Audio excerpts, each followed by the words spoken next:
You are listening to Season 4 of Black Girl Missing, a true crime podcast covering stories of missing black girls under the age of 18.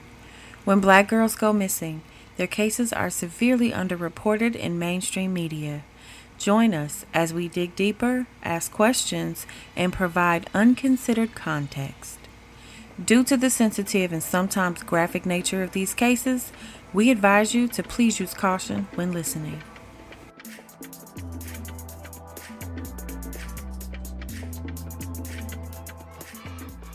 Hey y'all, welcome back to Black Girl Missing. Very happy to be here again. I am one of your co-hosts, Nikki, and I'm here with Asa. And it's me, and I still haven't figured out my name. Um, Shout back it with your name here. shout. Oh Country. my god!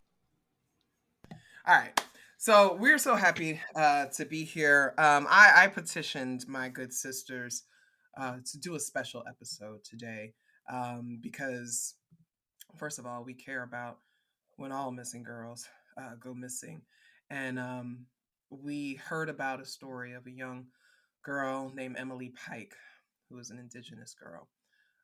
And we were just like, yeah, it's like, yeah, I really want to do this story because the parallels are so similar to what we cover with our stories. And we just wanted to show some love. And so, that's what we're going to dig into today.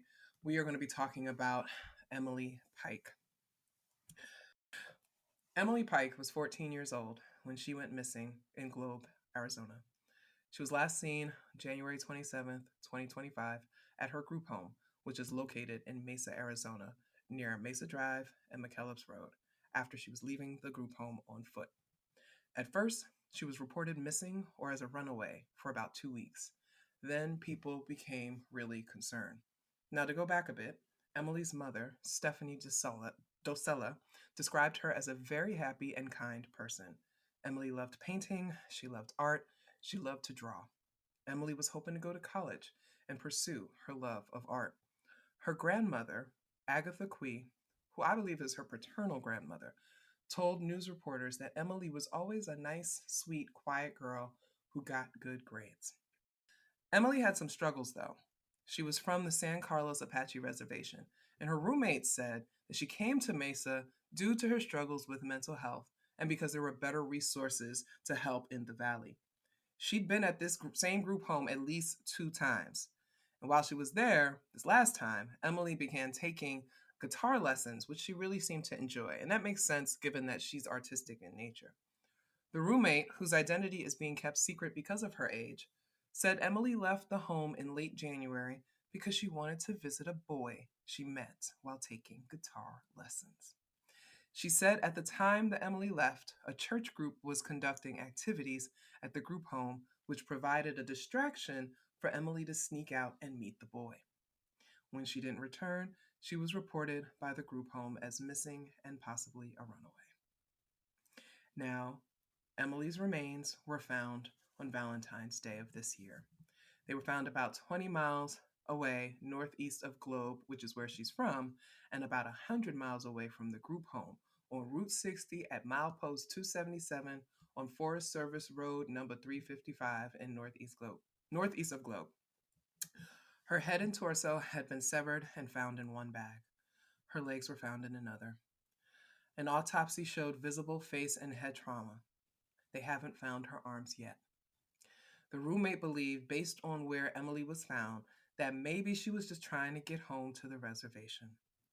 Mesa police said that they'd been called at least 5 times due to Emily running away, so she may have really been determined to go back to her family.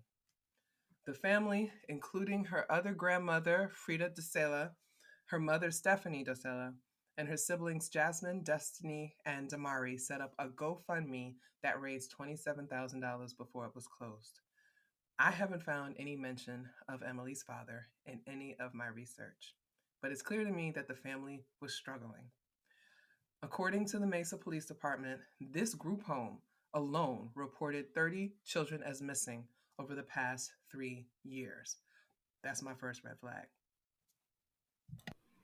As someone who's worked in group homes for with teenage girls, the level of checking and security that needs to go on, and how big of a deal if a child elopes, and for a place to have 30, there's something very wrong there. Yeah, I was concerned. I was watching this, and I was watching through everything, and like I'm listening to the news reports and everything, and I'm just like, well, wait, record scratch. 30 girls or 30 children have gone missing in the past 3 years. That's kind of That wild. makes absolutely no sense, and I would actually like to see more auditing of that particular group home, because that is outrageous. So I I was just, as Asa was saying that, I was thinking, I want to see what y'all documentation looks like. Because anytime you are in a group home, a shelter, anything like that, there is supposed to be constant documentation. Nothing is supposed to happen. I don't care if you answer the phone. You're supposed to put in your notes, I answered the phone. Mm-hmm. Somebody called, it was this time, and this is what we talked about. That part, and also this reminds me of a story we did recently about a little girl named Rashida from San Diego. Mm-hmm. That summer, there was just like a dozen kids missing from the area, and it's like, is this not alarming to law? I mean, we know that cops don't really, they don't prevent crime, they don't solve crime. They just wait until there is somebody for them to arrest, somebody for them to prosecute, right? So I'm just curious, at what point is there going to be heightened security, more surveillance, more cameras, maybe better alarms on the doors? Doors. It's Mm-hmm. it's stuff like that that makes me think that it's like intentional or an inside job. And I don't mean to like put my tin hat on, but 10 kids a year? 30, 30, 30 yeah, kids 30. in a 3 year. Kids a year, 10 kids a year. I mean, averaging. I mean, we don't know, if it Right, was right, really 10 a year, but the average, you're losing 10 kids a year in this 3 years. That in 3 years is not a lot of time. And I'm right. I also want to wondering, look at their staffing practices, because right. the way I was trained in different group homes is they were very, very staunch about documentation and making sure that the ratio of consumers to counselors was a certain way, and you had to know where people were. But also, this is a state by state thing. All right, but let's keep going because there's more. Okay. Oh God. What? So this particular group home says they serve girls. So it was girls, ages 7 to 17, that they take and that they take referrals from the Department of Child Safety and Tribal Social Services. Just last week, as we are recording this. Just last week, another teen was missing from the same group home. The police were called. People volunteered to search the area, but within hours, the teen reportedly returned to the home safe, right? So these are the kind of situations that are keeping the communities on edge and can kind of lead to a boy who cried wolf situation, okay? Because when they go missing, they assume they'll be back, or maybe they're out on like a rebellious kind of bender. Remember, they had to call the police 5 times for her running away before, and she came back each time. And we know how, just in general, police and media treat runaways. And that was the thing that I was thinking about. Now, I agree with everything that y'all were saying. Obviously, I'm a retired social worker. Documentation is everything. Can't use whiteout. Can't You have to cross things out. You have to initial everything. So when I hear something like 30 people have gone missing, 30 children have gone missing in 3 years, immediately red flags across the board. Okay. So I think about the troubled teen industry. I think about the ways that those folks were abusing, are abusing young people. I think, and again, I can't stop thinking, I'm like, where's her daddy? There's like no one has even mentioned him. I don't know if he's alive and not in her life, but we do know that there's 4 children in total. Okay. And we don't know if Emily's the oldest or the youngest or what, but there's 4 children in total. And they were interviewing the grandmother and the mother. They got to the grandmother first. She spoke up. Her aunt spoke up. It took a while to hear from her mother. Obviously, you think about that. But Emily's in a group home. So I'm like, what's going on? This is not her first time. But anyway, so the Gila, I hope I'm pronouncing that correctly. The Gila County Sheriff's Office police say that they have 3 suspects or persons of interest, but there isn't much information. When the mother asked about it, they didn't give her any names. But guess what? We shouldn't even know this much information. You know how we know it? From social media. You know why? Because the sheriff said, and I quote, "Unfortunately, the information on Facebook was intended only for law enforcement agencies, and it was leaked." Now, I'm wondering, was it leaked by an accident, or was someone working in the office trying to help the community by giving some answers? Mm-hmm. Right? Because there was outcry, right? So we're talking January 27th is when she's missing. They don't report her for 2 weeks, right? So we're already close to Valentine's Day. They reported, but like she's missing, whatever. They had her as a runaway. So they find her body on Valentine's Day, almost 3 weeks later. Okay. The community is upset. They want answers. But the only reason they find out is because it gets leaked on their Facebook page that they found this body, missing parts, all those kinds of things, right? So they had a vigil recently, and it was put on by the Salt River Pima Maricopa Indian community. But they said it's not just for Emily, it's for all the missing and murdered Indigenous women and people. I want to talk some more about this, y'all, because when we do this work, we focus on Black girls, and we understand that in this country, Black girls and Indigenous girls are treated the same. The missing Indigenous women, like this is an epidemic across the United States and Canada. All these people go missing, and people are just like, oh, well, like again, they don't care, right? So in 2023, more than 5,800 American Indian and Alaska Native women were reported missing, with 74% of them being children.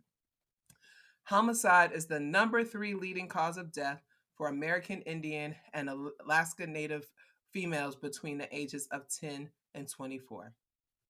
Indigenous women are murdered at 10 times the national rate.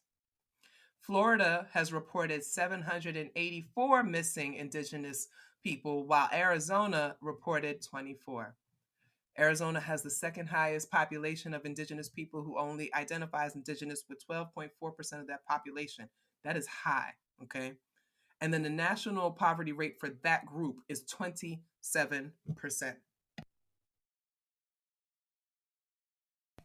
The National Missing and Unidentified Persons System showed a dozen missing Indigenous women from Arizona as of mid-2020. They'd been missing on average for 21 years, but the Arizona-based Navajo Nation alone lists 22 missing women. Some of those cases date to the 70s. This reflects a discrepancy between what the people report about themselves and what the state acknowledges. And this is incredibly problematic and reflects the disparities in care. Like missing Black girls and women, Indigenous girls and women are too often classified as runaways, and their cases are not taken as seriously by the local police. Most of the girls and women come from rural areas or reservation. A 2018 report from the Urban Indian Health Institute identified 153 cases of missing or murdered Indigenous women that do not exist in any law enforcement records. The That's outrageous. Like, that's really, really hard to wrap my head around. No, it's awful. And it's like, I'm sorry, what? This A is like hundred, another level of disappearing people. absolutely, absolutely. That's exactly what it is. It's a disappearing of people. And it's very much like, the United States government kind of takes this approach, like they can't get rid of us, so they want us to get rid of ourselves, right? And they don't look into these things because they kind of look at it like, well, they taking care of themselves, and that's really messed up, okay? Because Why, right? I'm not sure if people know, but there is a Missing and Murdered Indigenous People National Week of Action, and that's observed between April 29th and May 4th. And I think it's important to amplify that because people need to understand. Sometimes people will try to say, well, y'all ain't doing nothing, or y'all are not, you don't support your own, you don't fight for your own. But it's like, no, there are awareness weeks, there's activism, there's actions around this. Like, people are really fighting for this. You know what I mean? Um, so if there's anyone that has any information, and here's the thing, it's a multi-agency thing. So you're urged to contact either the Gila County Sheriff's Office, the Bureau of Indian Affairs, or the San Carlos Apache Tribal Police, and FBI is also involved in this.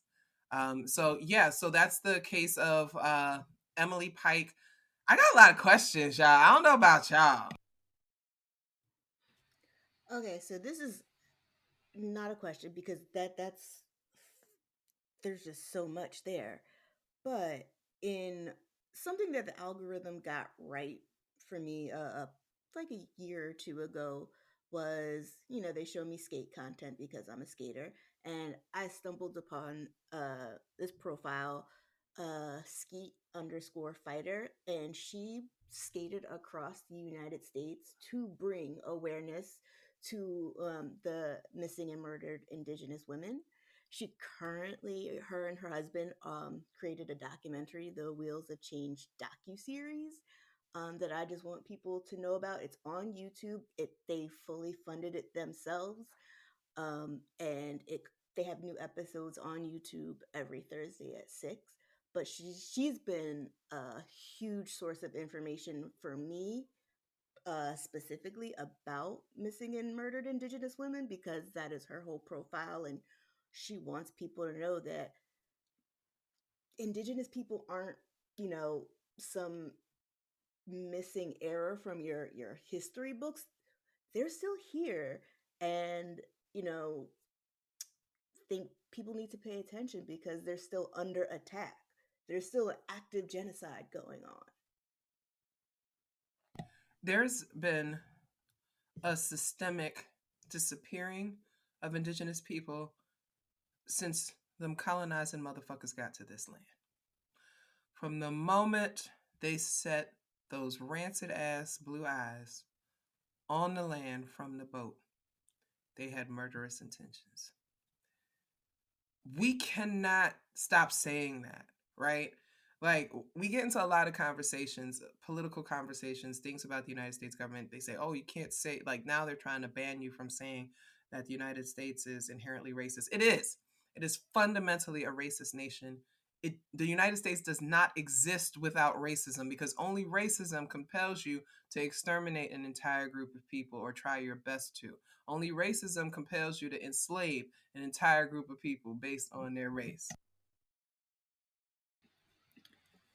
I love to remind people that when white folks came to this land, they murdered so many people and so many animals that they changed the temperature of the earth. I don't think people are really wrapping their minds around, you killed so many people that it changed the temperature of the planet. That's sick. It's disgusting. And now we have an administration, here in this country that wants to do away with the EPA, right? The Environmental Protection Agency is talking about we need to do more logging, which means we need to cut down more trees, right? They want to remove all the restrictions. They actually even want to get rid of the protections against endangered species. I was reading. I was like, they want to review the endangered species. I was like, are you fucking kidding me right now? So yes, yes. I also feel it necessary to piggyback on that because you know how when we have like really nasty storms and people are like, I don't remember storms being this bad. I don't remember hurricanes being this bad. It's because we don't have any trees. The roots of the trees and the trees themselves used to provide a lot of cover and a lot of almost like a barrier between some of the storm systems and the land that we live on.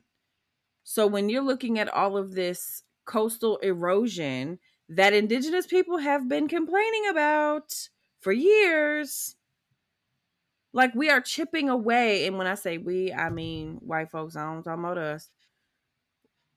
The government of this country, the colonizers of this country, are chipping away at these people's homes in pursuit of manifest destiny. And it's one reason why the administration hates California so much, because California is standing in the way of absolute conquering of this land. And I need people to always think about punching up as much as possible. When you're looking at missing indigenous people, where's that coming from? You can always punch up. What's wrong with the climate? You can always punch up. Missing black girls, you can always punch up. Like, I know we get a lot of negative feedback around the things that we say about police and the things we say about law enforcement and government agencies. We are literally punching up. It's Guess who don't because give a fuck? we That don't too. like that's another thing. Like, we don't care about people criticizing us. We don't run ads. We don't have sponsors. So like, this is our shit, and we gonna say what we want to say. You can just continue to be mad about it. I'm like, we're grown. Like, we're gonna do take my mic away? No. Um, but in terms of punching up, it's anytime you're looking at something that feels like an injustice, always punch up, not down. Blaming people for their own murders, blaming people for their own abductions, blaming people for their own they went missing or they're on drugs or it's their fault or this or that. All of that shit is silly. You need to be punching up at all times. And to also, I hate this term, to piggyback off what you just said Piggyback. in my corporate Aaron voice. We also have to get over this whole collective punishment thing, because people don't want us to talk about missing and murdered indigenous women, because there is rampant racism amongst indigenous culture. People don't want to talk about the environment and these storms getting worse in the south, and they're saying, well, fuck around and find out. No, there's so many intersections that you have to look at. And just because you had this bad experience with one person or one culture or something, you can't have this mindset, well, fuck all of them, because you are essentially fucking over everybody else. The people who say that don't actually care about those people, right? So when you really think about it, where are the most indigenous people in this country? They're in red states too, right? The same way as African Americans are in red states. Okay, 1/3 of the black population lives in 3 states: Florida, Georgia, and Texas. Okay, so if we are looking at these things, right? When people say, "Oh, f around and find out," first of all, that came from black people. Stop using it. Stop using it. But they're also condemning folks to this. But I wanted to go back to what Nikki was talking about, like the way that white people, and I often get Europeans say, "Well, we don't have the same concept of race that you do." Yes, you do. You all created racism. You are the architects of racism. You are the most racist people on the planet. White Americans enact it in certain ways, but y'all do too. Y'all created this. Anyway, every other culture, every other group of people is animistic. And some people may have never heard that word before. Animistic, Animistic. What it means is the belief that all things have a spirit or is animated, that we all have a connection to it. Human beings are connected to animals, are connected to nature, are connected to everything. And we value everything in this universe. We hold things as sacred. Human beings do not believe that they are above, animals or nature. We understand that there are reciprocal relationships between us. Europeans don't understand that. And they go in, and I remember I was watching this wonderful, wonderful TikTok, and I hate TikTok, but it came across my timeline. And this sister was saying, and it was a good reminder. She said, "You know why these people are against DEI? It's because they cheat, lie, and steal to get everything that they have, So they assume that everyone else does it too. And therefore, we must also be lying, cheating, and stealing. But you know what? That is not what Indigenous people believe. It is not what African people believe. We believe in community, and they do not understand that. And one of the things that came out of this story when I was researching was the strong sense of community that they have. Like these women, like one of her aunts came. We don't know when the last time she saw her aunt, but she came anyway because that's family, and they all came out for them. And it's just like, y'all don't know nothing about that. And I'm trying to wrap my mind around the way that people have a lot of disinformation and misinformation about like what it means to be diverse, what it means to be equitable, what inclusion really is. And a lot of people are just kind of like, does a nigga work there? It's so much bigger than that. And it's when you know that they're coming from a place of, I know I can't, so there's no way that she can, or that he can, or that they can, or whomever. We know that there are people who look at us, and this is one of my biggest pet peeves about just like the workforce in general as a Black woman. Every single time I open my mouth, I will be undermined. I know that. Every single time I have an idea that I bring to the table, it will be undermined. It will likely be stolen, co opted. It'll be remixed and whatever else. And there ain't really nothing I can do about it because I need to make a paycheck and I need to pay my bills. And I can choose to either not do that and have an issue, or I can say, you know what? I expected this. Let me figure out a way to make sure that my work is always going to be my work no matter what, because I know that the people who are looking at me and thinking this cannot possibly be my work are only thinking that because they cannot. Yes. For those who follow me on social media, I don't know why you do, but welcome. I love you. Um, the recent days, it's been really difficult for me just being me and having to deal with this. I've been inundated with racism. Now, we could say yes, the current president emboldens people, but I'm getting it from people in Britain, Australia, all over. Whiteness stretches across. They all have the same thoughts about racialized people. They hate African immigrants. They hate the Aboriginal. They hate the indigenous. They hate African Americans. They just hate. They're just so filled with hate. And so when I think about this story, I only learned about this story of Emily Pike through social media, right? And I'm actually somebody who I'm avid news consumer. I actually have my television is on the news 24 hours a day. I try to stay in touch with things, and I only heard about this on social media.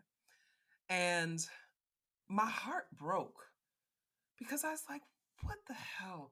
14 years old, dismembered, they labeled her a runaway, found dead.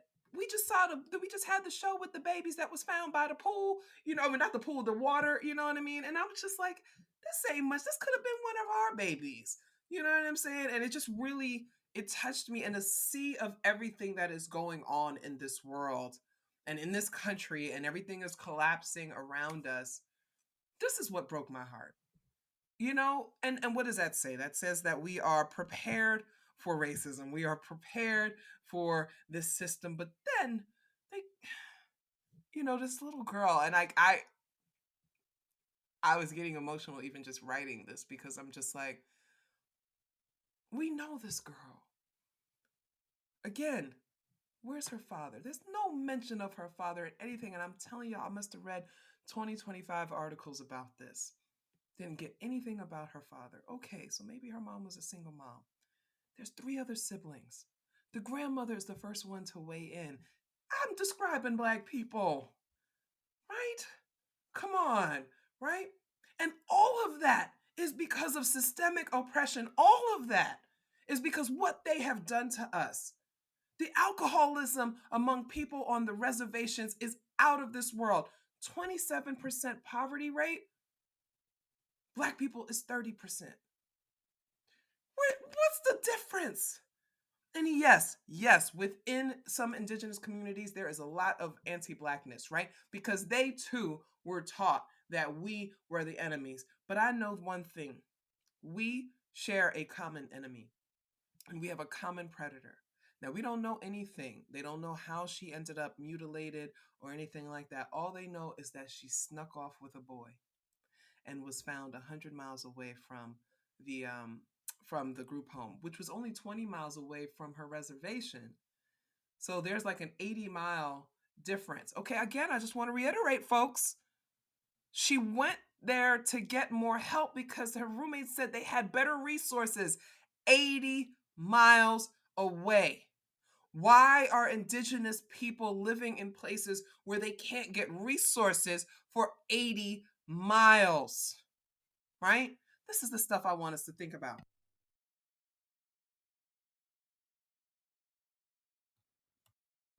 Okay, I think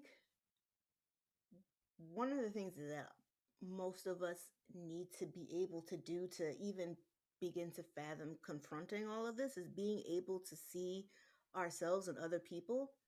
And I think like that's why we get so emotional about this stuff. That's why we take it to heart because we see ourselves, we see our family, we see our friends and other people despite um, being of a different ethnicity, different race, different socioeconomic status.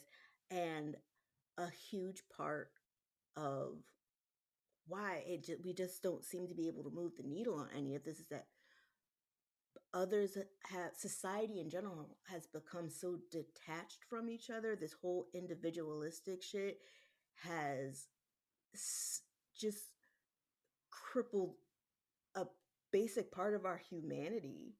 um, and it's very hard to see the apathy or downright glee that some people take in the suffering of others, whether it be a act of Mother Nature, whether it be a heinous crime. Being able to see ourselves and other people is how we start fixing this stuff. And we always working from that place because we understand how close to the bottom we are, right? And I say close to the bottom because no one of us three is transgender, right? Like there are people who are pushed even below us, right? We can punch up because there's a lot to punch up with, but we also have to recognize that.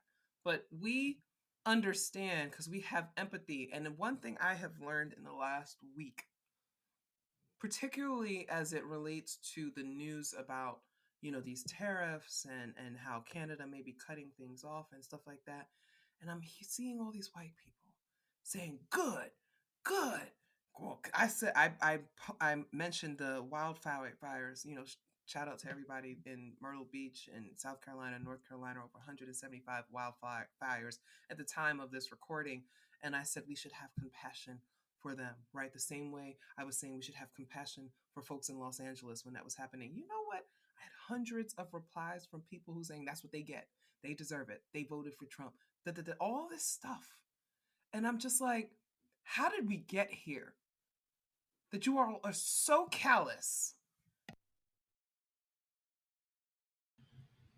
I recall when the wildfires were really just raging in LA and people were like, "Oh, well, they're celebrities." And it's like, "Hey, dingbat. Celebrities are not the only people who live in LA. Like Altadena is such a historically black area and there's so many black folks who lost their ancestral homes. A friend of the show, Blair Amani, her family lost their home. They've had that home for generations at this point. Thankfully, they are able to save their home and rebuild. They found the original plans to the home. They got that. Great. The average person is not able to do that.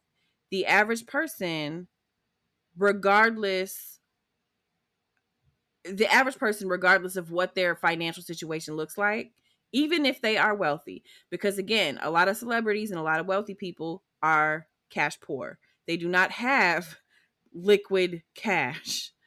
They ain't got no money. I don't care who it is. looking at someone and feeling like them losing their home to something that was preventable, it's just ghoulish, it's crass, it's nasty. I can't do it. And I don't know what's going on that humanity is the way that it is, but people are going to have to figure out how to unite, but also at the same time, don't ask black women to help you. I mean, because that's real, right? And I'm not saying I'm on board with the 92% and all that nonsense, but I am saying that black women are redirecting our focus. We have given so much to the world, but we are redirecting our focus to our families, our communities, our people, and that's really what needs to happen.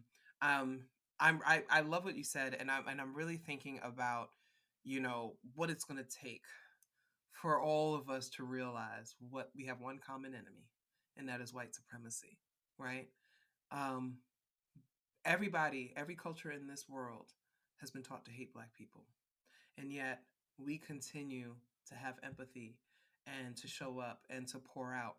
And you're never going to hear me say don't do it because that's just who we are. I'm not going to ask us to go against who we are, but I am going to put out a call to everyone listening, regardless of what culture you are, religion, gender, orientation, whatever.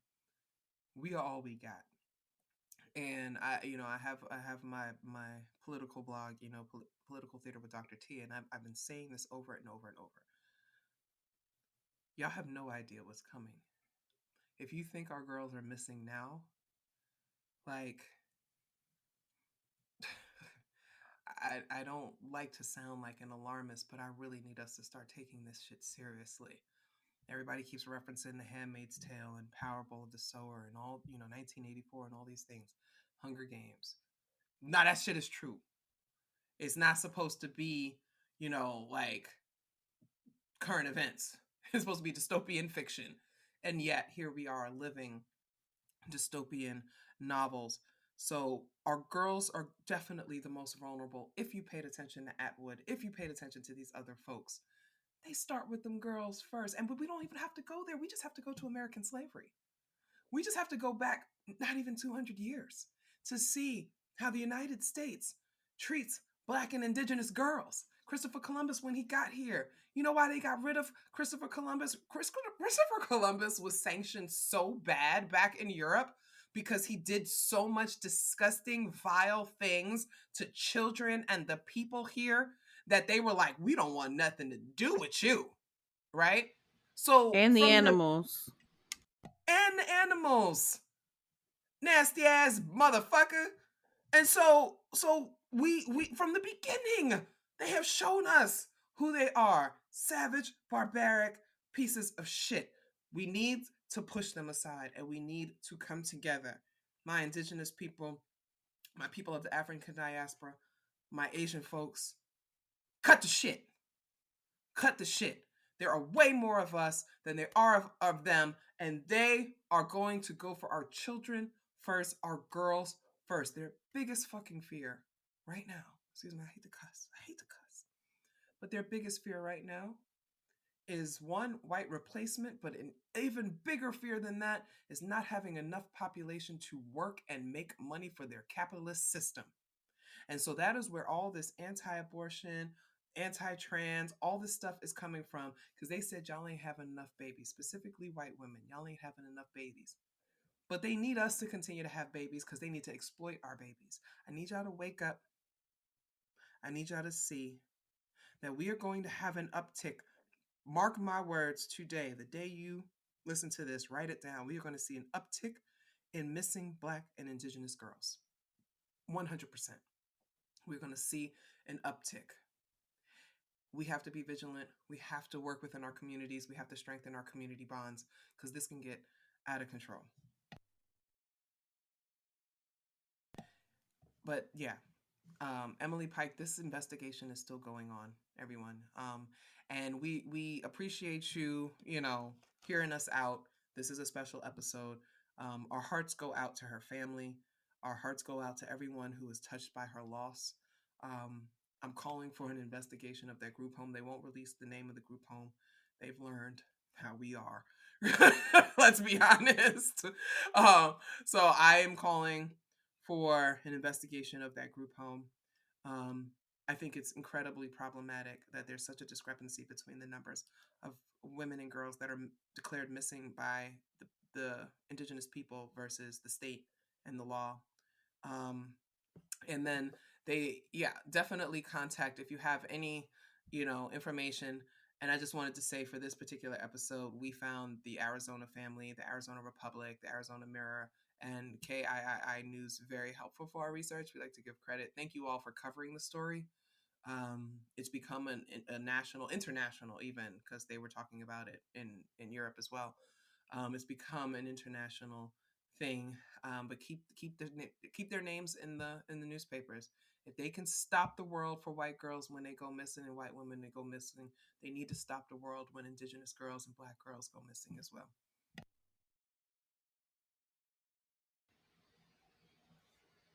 We want to thank y'all again for tuning in to Black Girl Missing, and we will see you next time. Toodles. Bye, y'all. Black Girl Missing podcast is researched, written, and produced by 3 concerned black women who want justice for missing black girls. You can find us wherever you listen to your favorite podcasts. Please remember to subscribe and leave a review on your favorite platform so we can keep bringing you the stories of black girls that need to be told. Visit us at blackgirlmissingpod.com for all things Black Girl Missing. Today's episode was written by Feminista Jones and produced by Nikki Irene.